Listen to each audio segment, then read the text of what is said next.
Welcome to Decoding Complexities. I'm Pradeep. In our last video, we discovered the basis, the ultimate Lego kit of our data. We found that any set of two linearly independent vectors can form a basis for a 2D plane. But are all bases created equal? Look at this one. The vectors are skewed. They are not at a clean 90-degree angle. Using this toolkit to measure things would be awkward and complicated. It works, but it's inefficient. Intuitively, we know this is a better toolkit. It's simpler, cleaner, and easier to work with.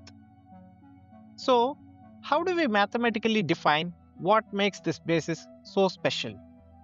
To do that, we need to revisit the most important operation in all of linear algebra, the dot product.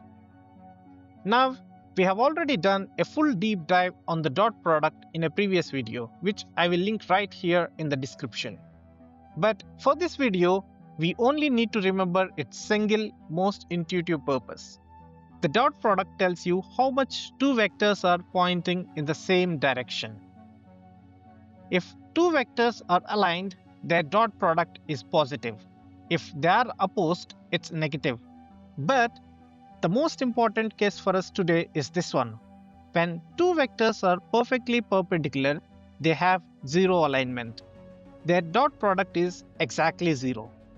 This single idea gives us a powerful mathematical test and a new name for perpendicular: orthogonality.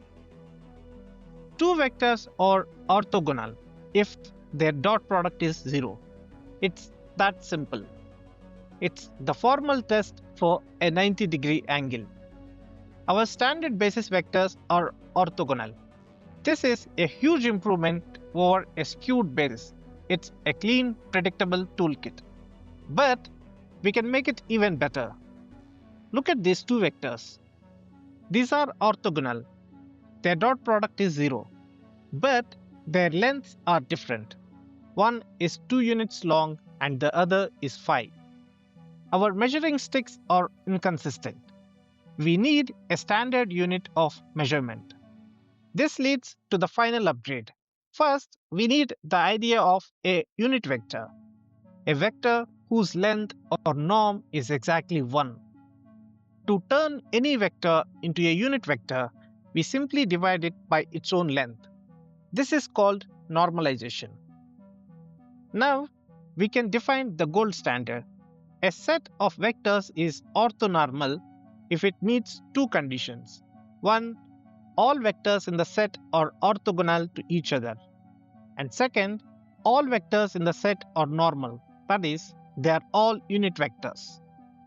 An orthonormal basis is the perfect coordinate system, a set of perfectly perpendicular unit length building blocks. It's the cleanest, most efficient Lego kit imaginable. So, why do we go through all this trouble? What's the engineering payoff? If your basis is orthonormal, all your calculations become dramatically simpler. Finding the coordinates of any vector in that space, which is a complex task with a skewed basis, becomes trivial. It simplifies the math for everything from computer graphics to machine learning algorithms. In Python, these concepts are easy to verify with NumPy. We calculate the dot product using NumPy's dot method and measures the length using NumPy's linear algebra norm method. So, we started with a simple tool, the dot product, to measure alignment. That allowed us to define an orthonormal basis, a perfect 90-degree toolkit. And by normalizing these vectors, we achieved the gold standard, the orthonormal basis. But now that we have this perfect toolkit, how do we actually use it to take apart a complex vector and find its coordinates? If this deep dive was helpful, hitting the like button tells me to make more videos just like this. Be sure to subscribe because in our next video, we will decode one of the most visual and powerful tools in linear algebra, orthogonal projections. Thank you for watching and I will see you in the next one.